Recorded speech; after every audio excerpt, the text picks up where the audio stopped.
Riverside.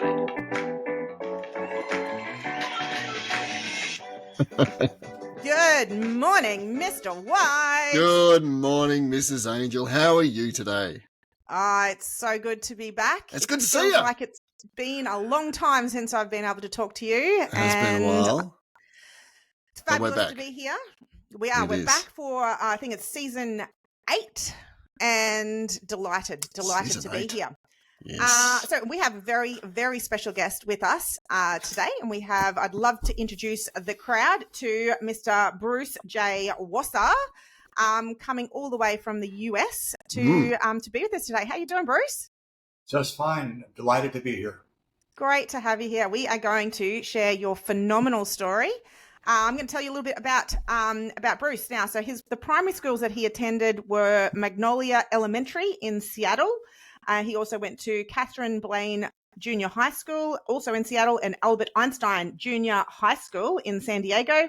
He went to the high school, Claremont High School in San Diego, and he has been to university at Princeton University and also San Jose State University. Mr. White, tell us a bit more about Bruce. A little bit more. Bruce taught at the Newark Unified School District, where he achieved many notable successes, including being selected as Teacher of the Year.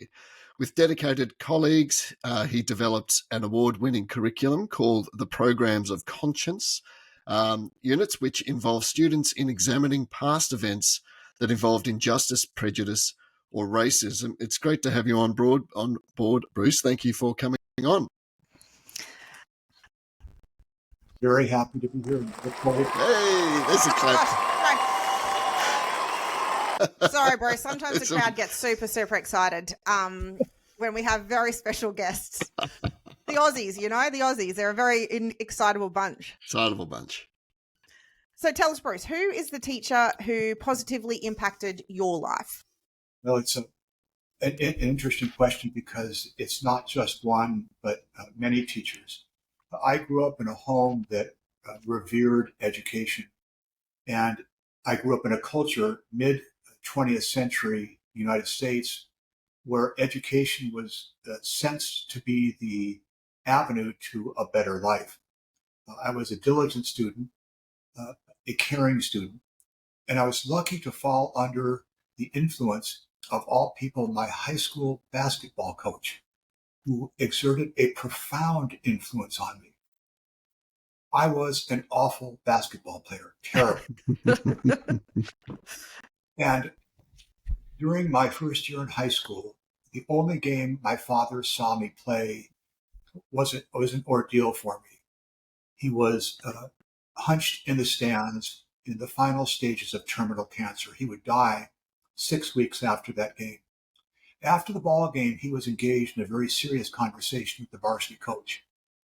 I was 15 at the time, and I had no idea what the two men were talking about, but it was very serious. Only later did I learn that my father must have told Coach Richard C. Dick Eiler that he was dying and wanted Coach Eiler to look after me. And when we say coach, Mr. Eiler was an educator first and foremost. I called him coach because that was my relationship with him. I made the team, although there were many, many young men far better than I on a basketball court. As I applied to college, my standardized test scores were not sufficient for the scholarship counselor at our school to become my advisor.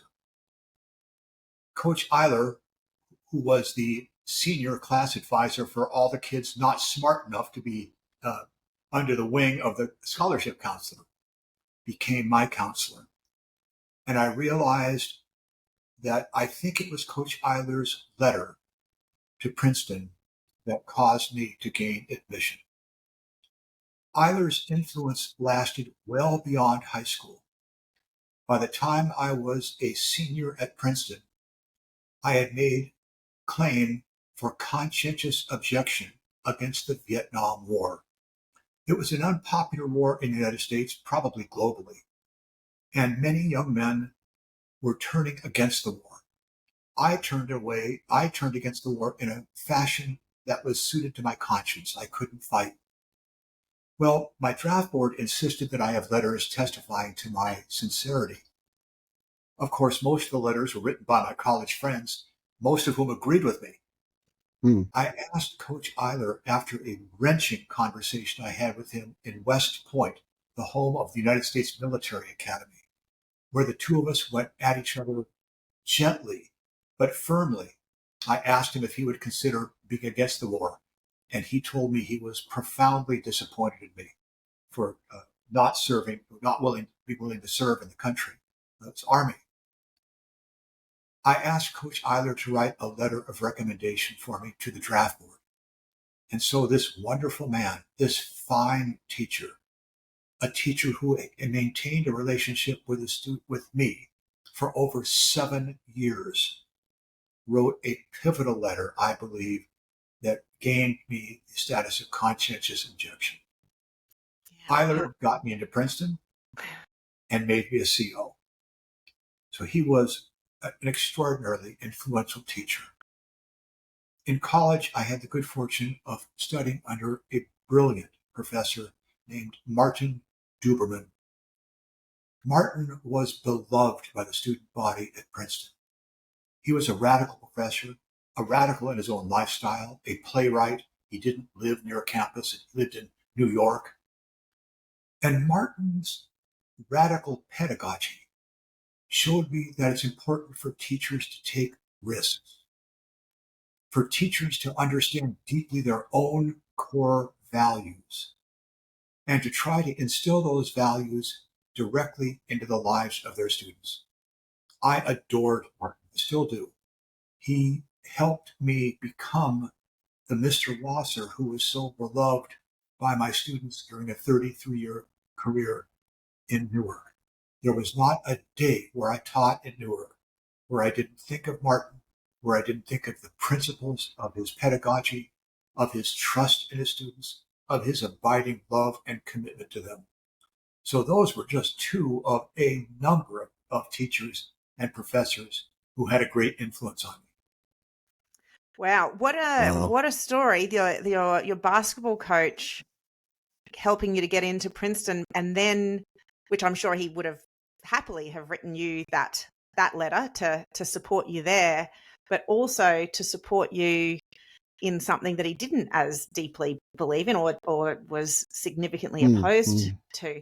How did it feel for you having, it would have taken so much courage for you to be a conscientious objector. We were just, Mr. White and I were talking about you before you came on, and we were talking about how the status quo would have been just that your number comes up and then you just do it. So the easiest, which is not an easy thing at all to do, the easiest thing to do would have been to accept your fate and then just go. Don't rock the boat.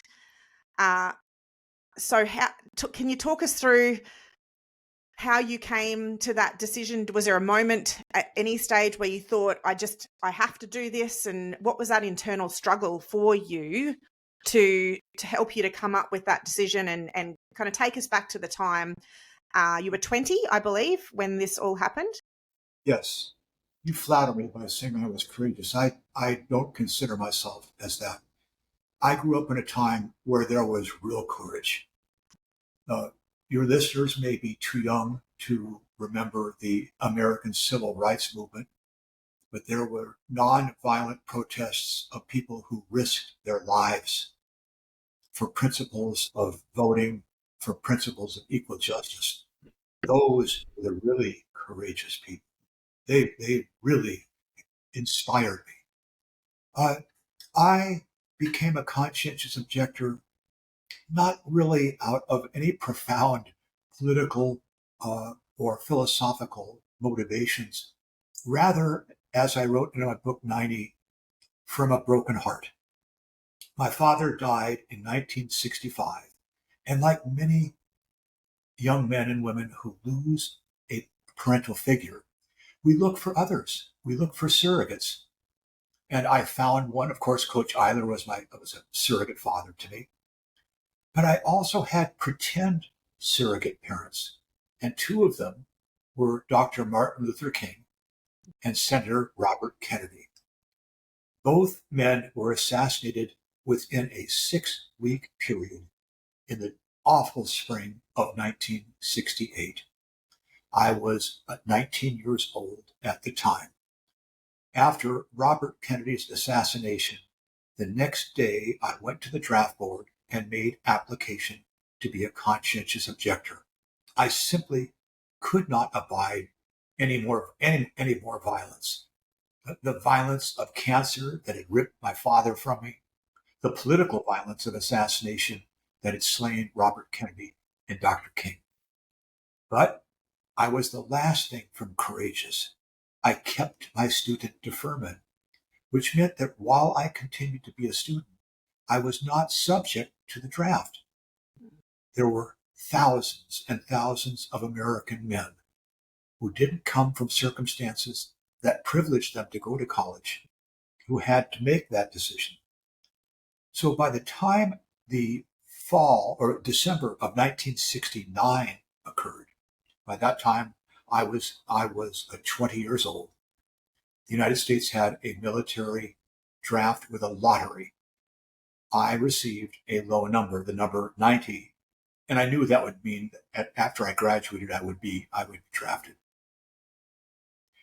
Then, at that moment, I realized that my application for being a conscientious objector was a real thing.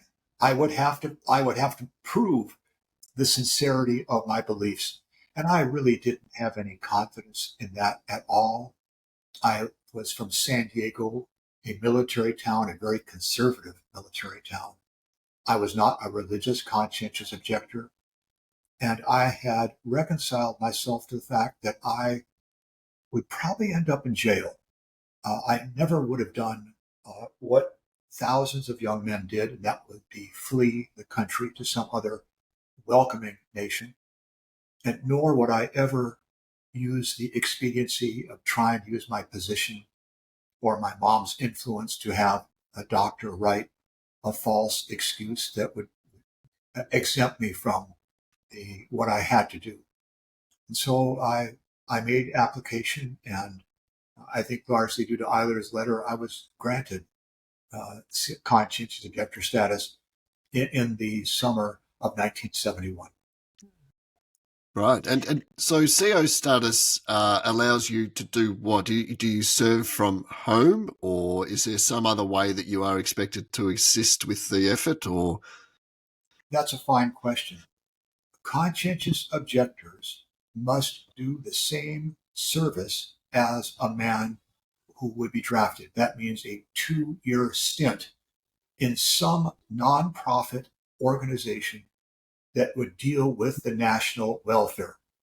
So during those 2 years, from 1971 to 1973, I served as a laboratory glassware washer in the Palo Alto, California Veterans Administration Hospital.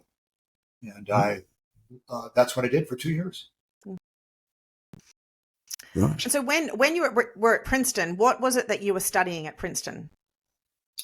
I wanted to be an attorney when I went to Princeton. And my life's dream would be to be a civil rights or civil liberties lawyer. So I majored in a standard, what was called pre-law major, that was history. But I was also involved in the creation of what was then called the Afro-American Studies Program. Today it's called the African American Studies Program. And that became, in effect, my minor. So I majored in history and minored in Black studies. Mm-hmm. And then when did you decide to become a teacher, or how did that come to fruition? In a roundabout manner. Stanford Law School refused to grant me automatic readmission in the fall of 1973 when my 2 years of alternate service was completed. So for 2 years, I had to ask myself, what do I want to do with my life? I had worked in a San Diego junior high school for 2 summers during my Princeton years as part of a scholarship program. The more I read, the more I relied on a profound friendship that I made with a student at Princeton, James Lieber. He's one of America's most brilliant attorneys today. And Jim, even though he was a student, was also a teacher. He gave me books to read that would broaden my view of the country. And in a very serious conversation, about 9 months before my conscientious objection term ended, he said words that were beautiful. He said, "There are lots of ways to serve America, Bruce." And I took that to heart and made application to become a teacher. And that application was made in the summer of 1973. In the fall, I was hired by the Newark, California Unified School District, and that's where I taught for the next 33 years. You stayed at the same school for 33 years? The same school district. The same school district. Half in high school, half in middle school. And you were awarded a Teacher of the Year award. Yes, and I think it was a wonderful honor. It was the first one given out by our school district. And I think I carried some of the great lessons from my father, who was my first teacher, a remarkably gentle and kind man who instilled in me the belief of hard work, the dignity of all work, a profound need to treat people equally, this soft-spoken Southern man.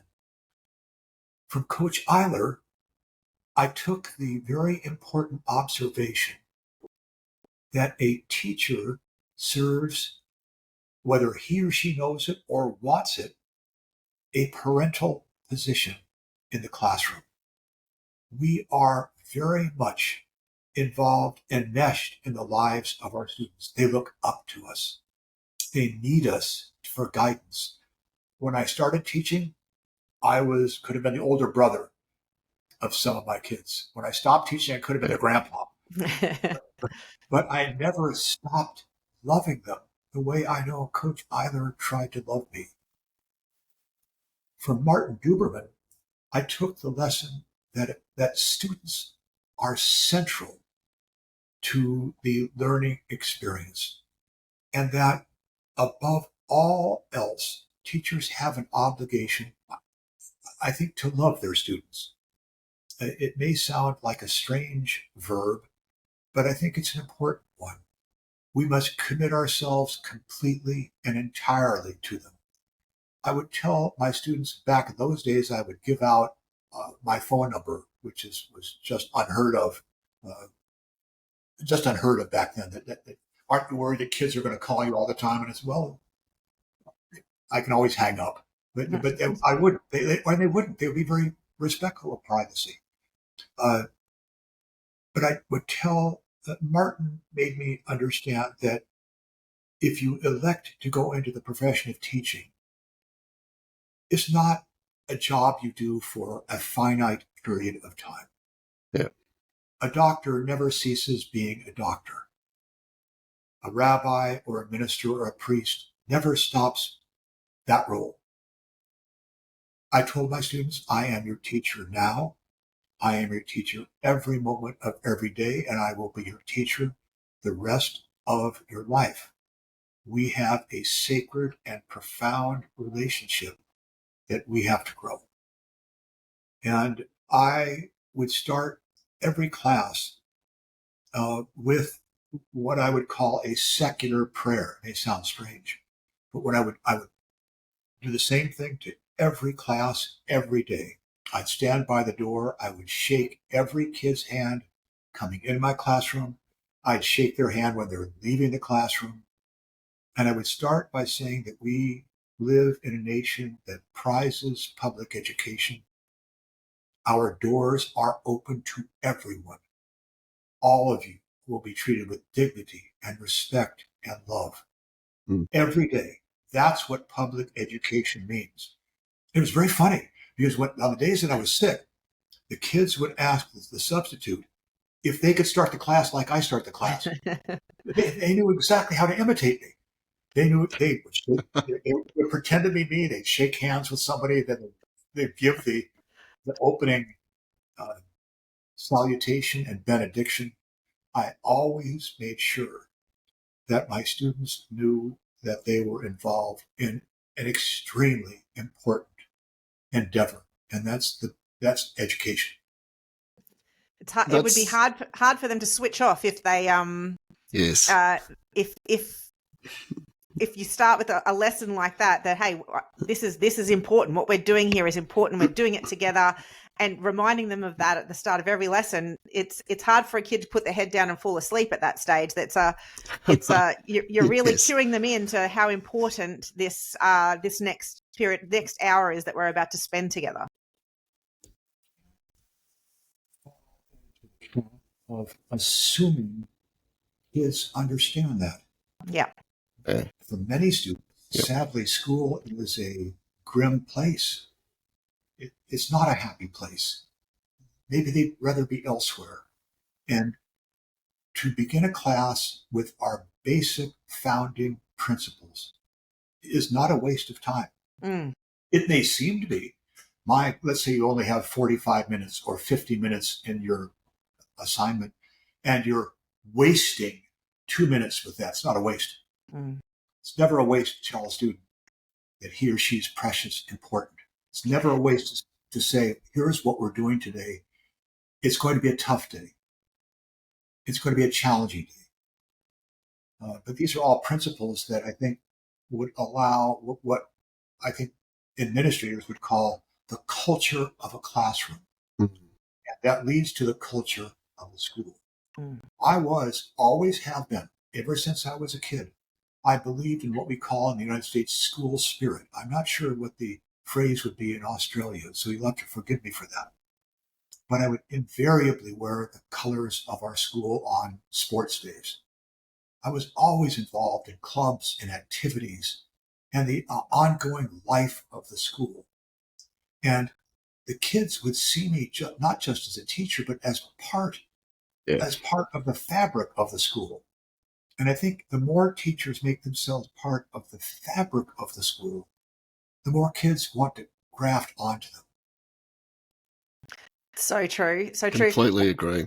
One of my educational heroes is Rita Pearson, and in her famous TED Talk, she says, "Kids don't learn from people they don't like." It's always difficult for a young teacher to.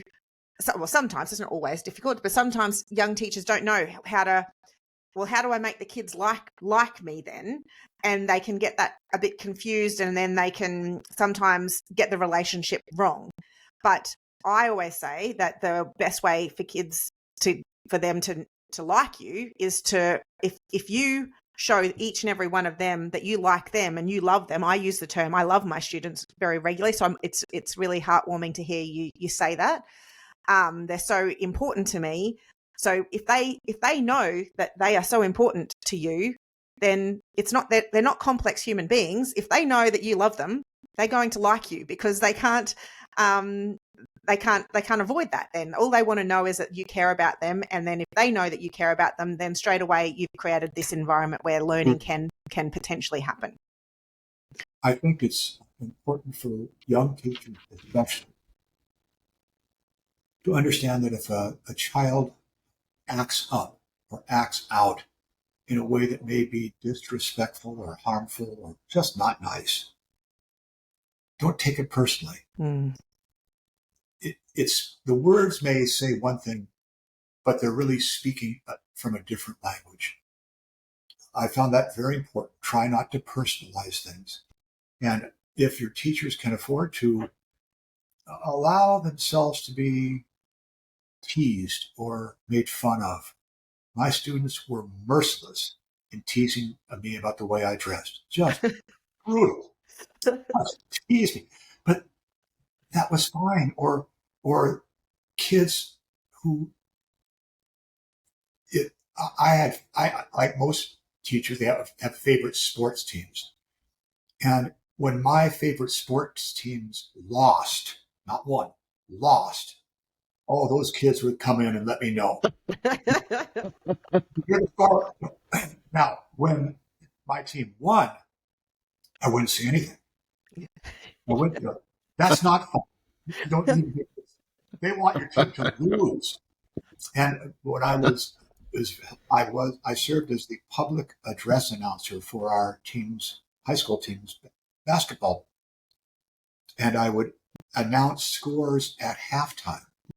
And when I would say, and here's the score from Princeton University, and our side of the student body would start booing, and the visiting team audience would have no idea what's going on. Why are they booing?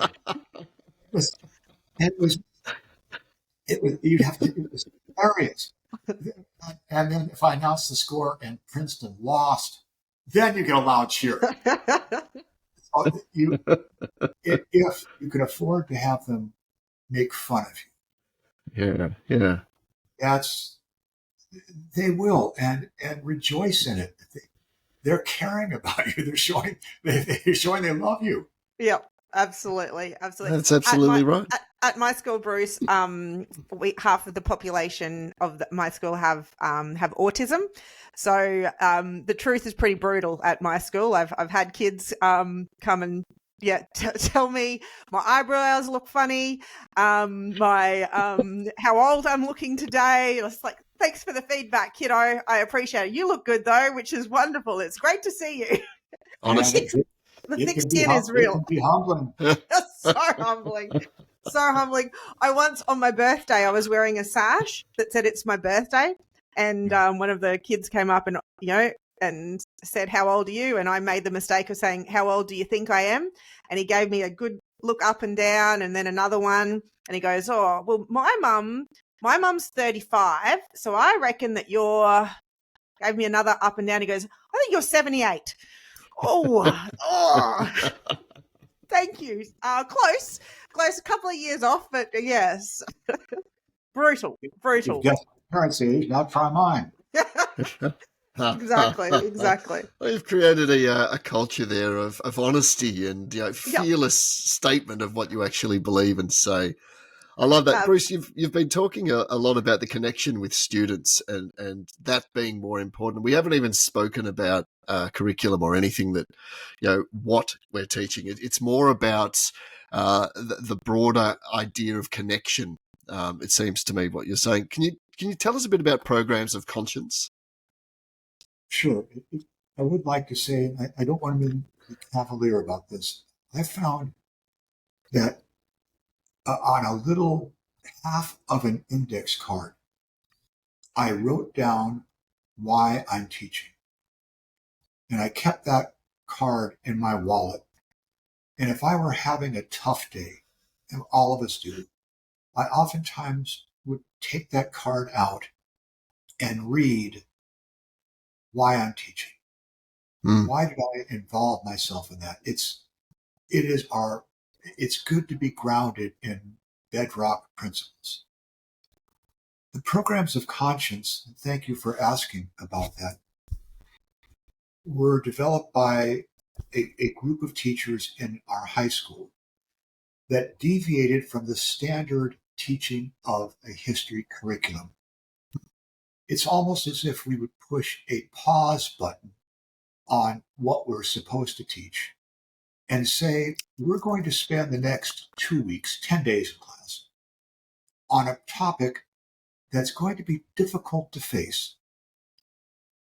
We're going to face some historical wrong, some act of prejudice, some social injustice. And we're going to study that topic, and it's going to be difficult and painful for some of you. It's wrenching. And the culminating activity of the particular program would be to invite guests to come to our school who can shed a particular light on that subject or who were directly involved in that aspect of study. So if we were having a program of conscience on the Holocaust, we would spend 2 weeks involved in serious study of the Holocaust, and then we would invite survivors or liberators to come and spend the day with our students and share their experiences. Hmm. Now, these programs were in part controversial. After all, who wants to examine past wrongs? All it does is make you, to the critics, make the kids feel bad about themselves. I look at it very differently. I didn't go into teaching so that kids could get scores on standardized tests. That's not my purpose to be a history teacher. Hmm. It's not my purpose to be a teacher of English, that they can get a good score on a test. I went into history so that perhaps the upcoming generation would have the courage, strength, and dignity to lead good lives and to recognize that they needed to face the past in order to have the possibility for a good future. I think the kids really, the young men and women really, really felt liberated and amazed by the powers of these programs. They were galvanizing moments for the school. And ironically, for all the critics, it brought the school phenomenal publicity. All the people who worried that you're studying things that are going to upset the kids, what newscast wouldn't want to come in and show 16 and 17-year-olds talking with people who were interned in America's concentration camps during World War II, or who suffered during the Holocaust, or Vietnam veterans who came and were able to speak for the first time in their adult lives to an audience about their experiences and feel validated. And all the more so that the person inviting them was a conscientious objector, a person who refused to fight. So there was dignity that would abound in these programs. Somehow, in hard political times, teachers are going to have to say to themselves, I need to do what's morally right. And I'm going to talk to my department chair or supervisor. I'm going to speak to my principal. I'm going to speak to my school board. And I'm not going to seek to alienate, but I'm seeking to build bridges, to have them support programs that may seem on the surface controversial or problematic. Kids, regardless of their nationality, regardless of their culture, they know what's phony and what's not. They do. They know what's false. You give them, I would call them pablum, they're going to spit it right back at you. They will. And so, well, how could this be with, for instance, in science or math? Well, if I were a mathematician or a science teacher, I would earnestly talk to my chair and invite scientists and mathematicians to come in and talk to my students and have programs, not of conscience, but programs of science, programs of math. I would turn the school upside down. I would bring in artists and musicians. I would make the school an exciting, stimulating place, and not so much worry about the scores. I'm not teaching numbers. I'm teaching kids. Yeah. I've never forgotten that. I love that you said, though, sometimes the mistake that is made is that we just bring in the people. I love that you said that you'd spend 2 weeks really studying this topic and building this knowledge base, and then that makes the interaction with the person who with the lived experience even more significant and meaningful to the student, because they have that background knowledge about it and they can ask more meaningful questions and they can connect with that experience even more so. That's absolutely correct. Yeah. I love, so obviously your experience, your lived experience, how did you bring that into the classroom, and how did the students, I can only imagine the debates and the rich conversation as you're teaching the history of the Vietnam War to your students, and then having your lived experience. How did that look in your classroom? Well, I need to take a step back, if I may. It took me a long time to arrive at a very unorthodox way of teaching. But after about 10 years, I finally discovered it. And that was a very simple one of I taught on my knees. Now, this may sound strange. I oftentimes would kneel, sometimes on one knee, sometimes on two knees. I did not have my seats, classes in rows. The kids could sit wherever they wanted. And I told them that if they wanted to talk, I didn't want them to raise their hands. I felt that was a most peculiar way of social interaction. It made no sense to me. And I would ask the kids early on, like when you're at lunch or when you're with your friends after school and you're in somebody's house, do you raise your hand if you want to talk? And they look at me like I was nuts. And I said, well, how do you figure out who's going to talk among your friends? And they said, well, once we figure it out. I said, good. That's what you're going to do here. You have something to say, you stand. You stand for it. And that was one of my principal cardinal lessons. I want you to stand for something in your life. And then you would have the very unusual power relationship, because remember, I'm on my knees and the kids are standing, that who's looking up at whom. And so for the only time in their lives, they had a teacher looking up at them instead of the other way around. And that was my lesson. I look up to you. You are the future. There are 30 of you, 35 in the classroom. You could pulverize me if you wanted to. You pulverize. Well, most of the kids very early on understood my political, I'm on the left. And so whenever there would be a controversial question asked, and sometimes they would say, well, what does Wasser? They used to call me Wasser. They would call me Mr. Wasser. What does Wasser think about this? And some other kid would pipe up, we don't want to know. We already know what he thinks. They didn't care. They weren't there to listen to me. They were there to argue, to talk with each other, to learn from and with each other. And that was a very liberating experience. It meant that no class was identical. I didn't know what they were going to say. I didn't know who was going to say what. All I knew was sparks were going to fly. Usually when the kids started, they called it beefing, but arguing with each other and discussing. And they came to love that. Yeah, and it was hard on my knees, that's for sure. But it worked. It worked for me. Yeah. Do you think that ability to discuss things as a group, not thinking more about general society, has taken a hit in the last generation or so? Are we less able to discuss these difficult issues now than we were? Yeah, I don't want to sound like an old codger who said, "Yeah, the good old days were a lot better than these days." That's not what I would never say that. But I think your point is an important one, and I'm glad you mentioned it. I think there are several factors that are leading away from this. The first is the extraordinary explosion of electronic intelligence and devices.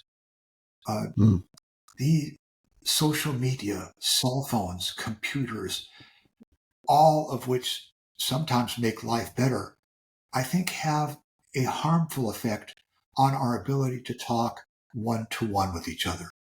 So I think that's going to be a tough challenge for any classroom teacher. The second one is one that's, I think, almost more insidious, perhaps even more pernicious.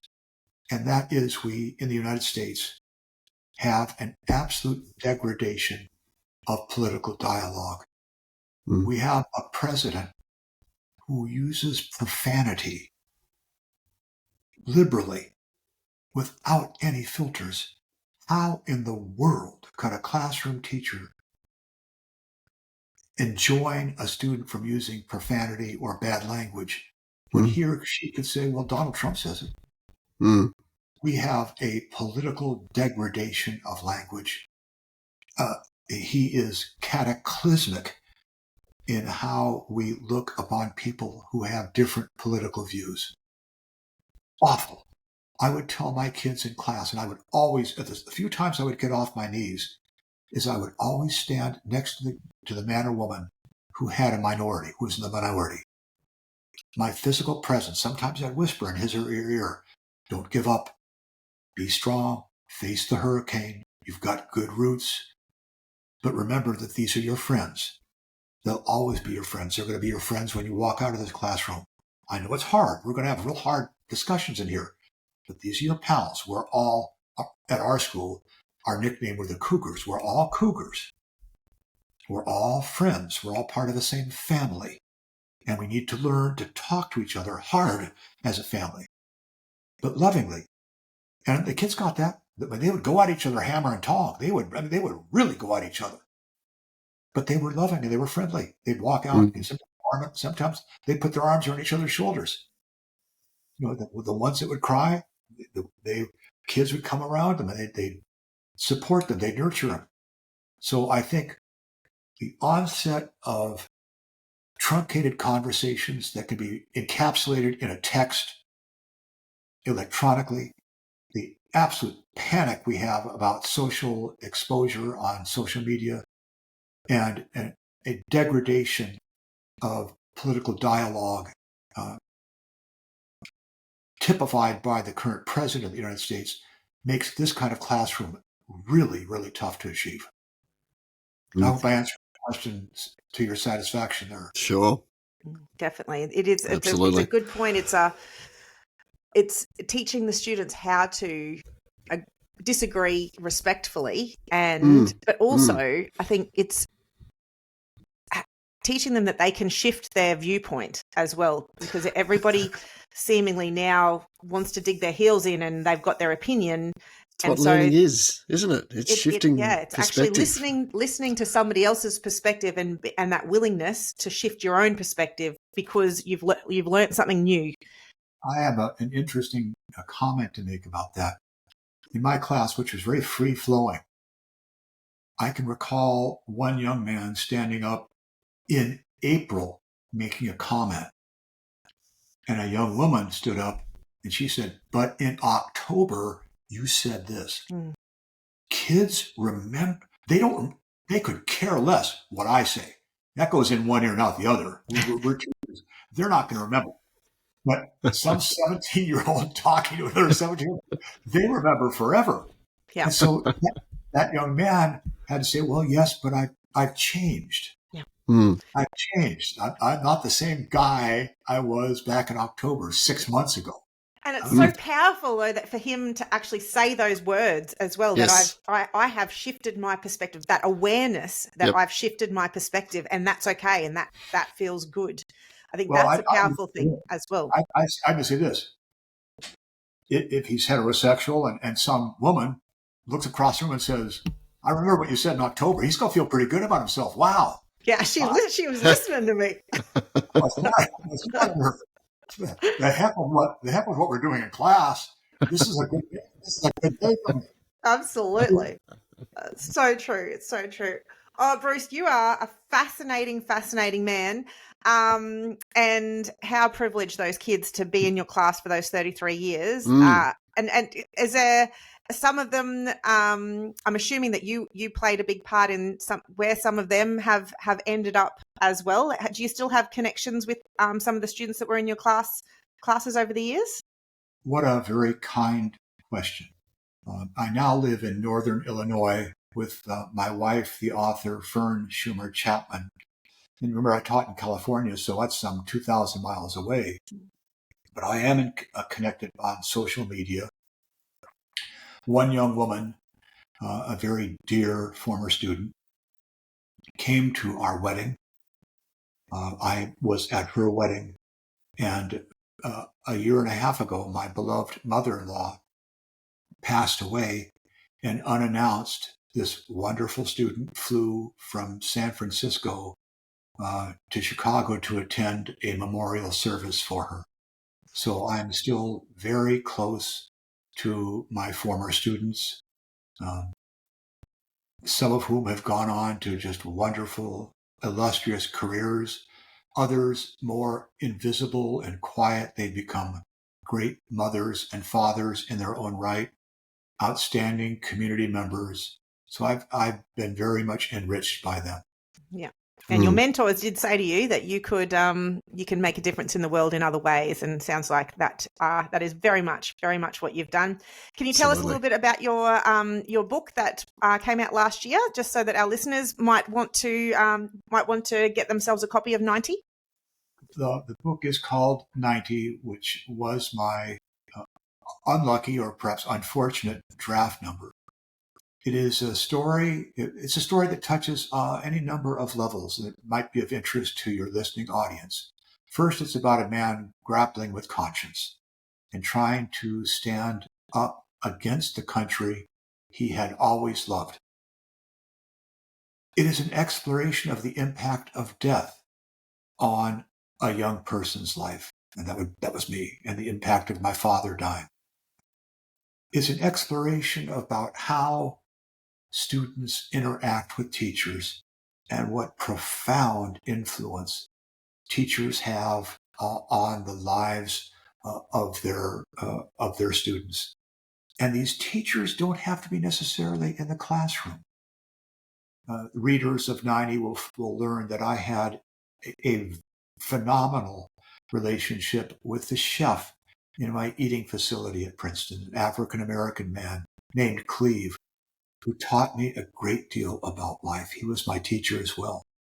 So it's a book about teaching, about death, about war and peace, about a young man trying to come to grips with a fractured relationship with his own mother. And it is a book about the evolution of me, how I started out wanting to be an attorney, and how I ended up in the classroom. Mm-hmm. Absolutely love it. I am going to be getting myself a copy, most definitely. I can't wait to read it, and just want to thank you so much for so many things, for choosing teaching, and for sharing your experiences with us and our listeners today. Yeah, this has meant a lot to me. It's an honor to be here. Thank you. All right, we're going to leave it there.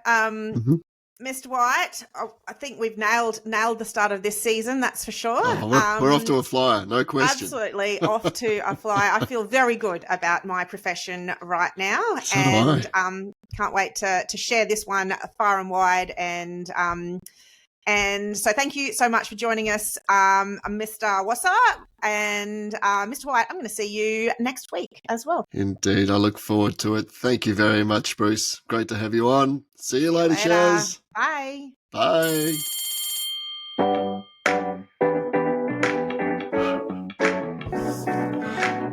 Powered by Riverside.